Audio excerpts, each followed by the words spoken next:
May 22, 2019, Wednesday of the 5th week of Easter. A reading from the Acts of the Apostles. Some who had come down from Judea were instructing the brothers, "Unless you are circumcised according to the Mosaic practice, you cannot be saved." Because there arose no little dissension and debate by Paul and Barnabas with them, it was decided that Paul, Barnabas, and some of the others should go up to Jerusalem to the apostles and presbyters about this question.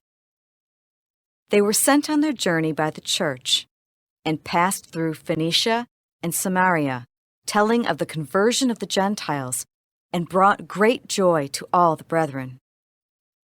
When they arrived in Jerusalem, they were welcomed by the church, as well as by the apostles and the presbyters, and they reported what God had done with them. But some from the party of the Pharisees who had become believers stood up and said, "It is necessary to circumcise them and direct them to observe the Mosaic law."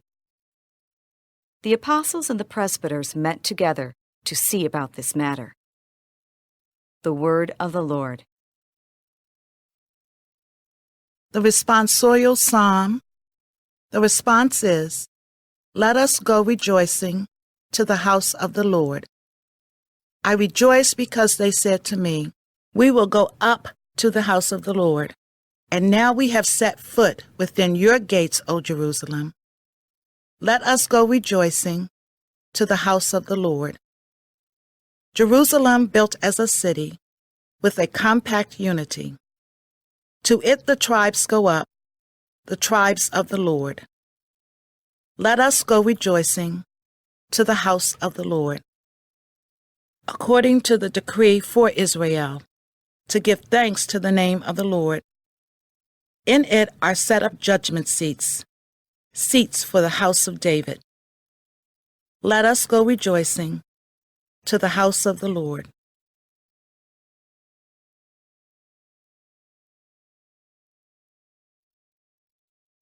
A reading from the Holy Gospel according to John. Jesus said to his disciples, "I am the true vine, and my Father is the vine grower. He takes away every branch in me that does not bear fruit, and every one that does he prunes so that it will bear more fruit. You are already pruned because of the word that I spoke to you. Remain in me as I remain in you. Just as a branch cannot bear fruit on its own, unless it remains on the vine, so neither can you unless you remain in me. I am the vine, you are the branches.